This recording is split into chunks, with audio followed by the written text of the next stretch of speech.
बाद जो वोट पड़े हैं और उसके बाद जो कल नतीजे आए हैं,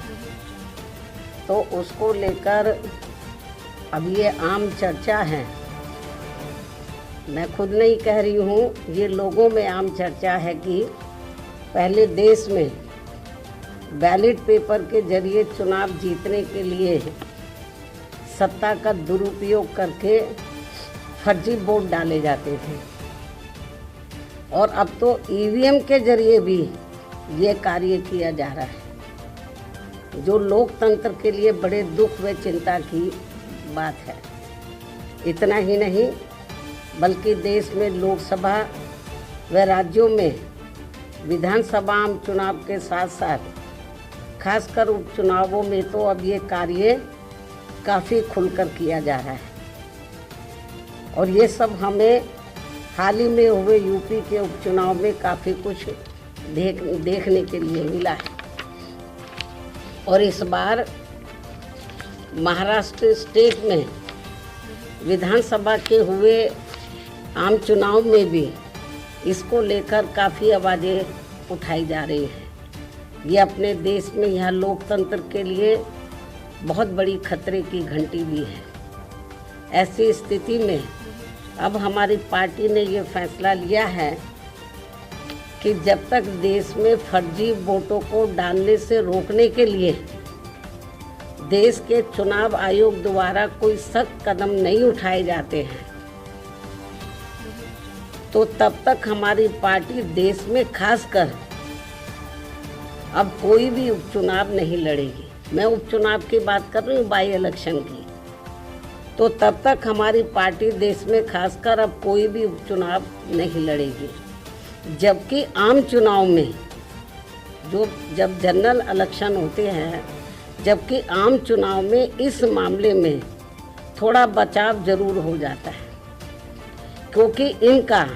अर्थात सरकारी मशीनरी का सत्ता परिवर्तन के डर की वजह से जब जनरल इलेक्शन होता है, जो पार्टी पावर में होती है, जरूरी नहीं है कि वो पार्टी पावर में फिर से लौट के आ जाए, दूसरी पार्टी भी आ सकती है। तो फिर वो जो सरकारी मशीनरी है वो थोड़ा घबराती है। जबकि आम चुनाव में इस मामले में थोड़ा बचाव जरूर हो जाता है, क्योंकि इनका अर्थात सरकारी मशीनरी का सत्ता परिवर्तन के डर की वजह से आम चुनाव में इनका जनता पर कोई ज़्यादा दबाव या डर आदि नहीं होता है, जिसे खास ध्यान में रखकर हमारी पार्टी देश में लोकसभा व राज्यों में विधानसभा के आम चुनाव तथा स्थानीय निकायों के भी चुनाव पूरी तैयारी व दमदारी के साथ लड़ेगी। इसके साथ ही यहाँ मैं ये भी कहना चाहती हूँ कि यूपी में सन 2007 में बीएसपी की अकेले ही पूर्ण बहुमत की सरकार बनने के बाद से कांग्रेस, बीजेपी व इनके समर्थक सभी जातिवादी पार्टियाँ ये सोचकर काफ़ी घबराने लगी थी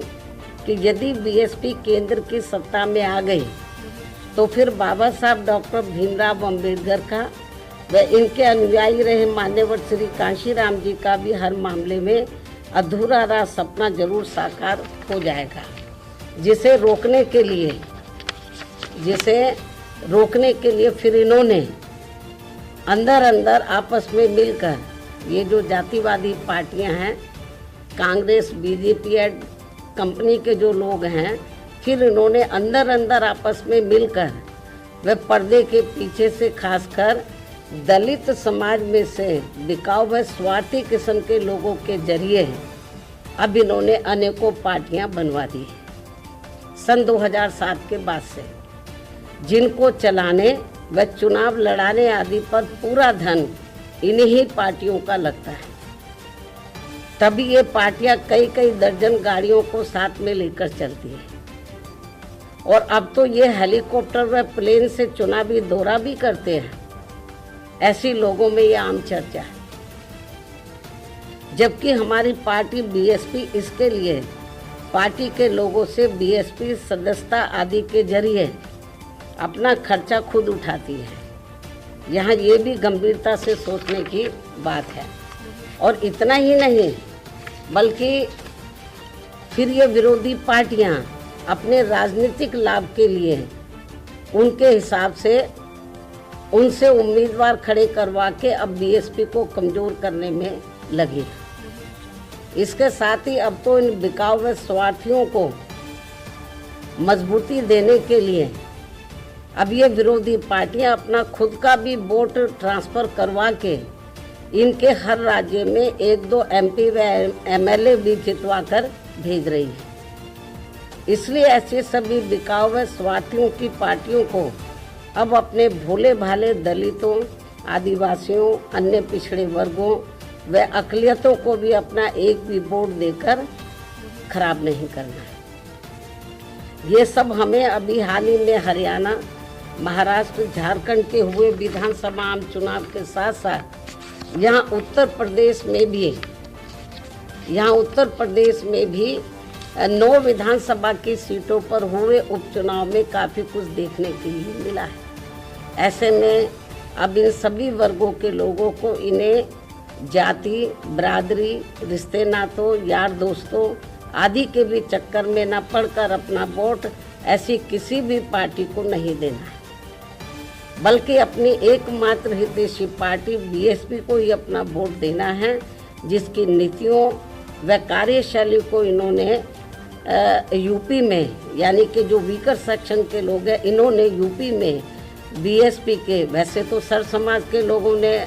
आजमाया है, इन्होंने यूपी में बीएसपी के नेतृत्व में 4 बार बनी सरकार में भी काफ़ी कुछ आजमाया है। इसके साथ साथ इन सभी वर्गों के लोग अब पुनः सत्ता में आने के लिए विरोधी पार्टियों की इन सभी साजिशों से हमेशा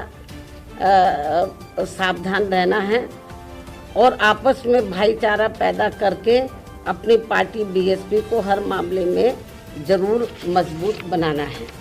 तथा इनकी इन सभी साजिशों से ये लोग हमेशा सावधान भी रहें।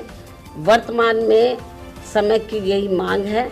और सर्वजन हिताय व सर्वजन सुखाय के लिए इसकी ये खास ज़रूरत भी है। और अब मैं विरोधियों की इन सभी साजिशों के बीच अपनी पार्टी के लोगों ने अपने उम्मीदवारों को यहाँ उत्तर प्रदेश में, महाराष्ट्र में, झारखंड में और ख़ासकर उत्तर प्रदेश में जो 9 विधानसभा की सीटों पर बाई इलेक्शन हुए, तो इन सभी सीटों पर अपनी पार्टी के लोगों ने अपने पार्टी के उम्मीदवारों को जिताने के लिए जो पूरे जी जान से कोशिश की है, तो उनका मैं पूरे तय दिल से आभार प्रकट करते हुए अब मैं अपनी बात यही समाप्त करूं। लेकिन इससे पहले मैं यूपी सरकार को ये भी कहना चाहूँगी, कल यूपी में उपचुनाव को लेकर आए अप्रत्याशित नतीजों के बाद से खासकर संभल जिला सहित पूरे मुरादाबाद मंडल में काफ़ी तनाव की स्थिति व्याप्त थी कल से। ऐसे में शासन व प्रशासन को संभल में मस्जिद व मंदिर विवाद को लेकर सर्वे कराने का कार्य आगे बढ़ाना चाहिए था, जो तो ये ज़्यादा बेहतर होता। लेकिन ऐसा ना करके जो आज वहाँ सर्वे के दौरान जो कुछ भी बवाल हुआ है, हिंसा हुई है, तो उसके लिए यूपी का शासन व प्रशासन पूरी तरह से जिम्मेवार है। ये अति निंदनीय है। ये जो भी कुछ उधर हो रहा है ये अति निंदनीय है, जबकि ये काम दोनों पक्षों को साथ में लेकर शांतिमय ढंग से किया जाना चाहिए था, जो नहीं किया जा रहा है। ऐसे में अब मैं खासकर संभल के सभी लोगों से वहाँ शांति व्यवस्था बनाने की भी पुरजोर अपील करते हुए अपनी बात यहीं समाप्त करती हूँ। धन्यवाद। जय भीम व जय भारत।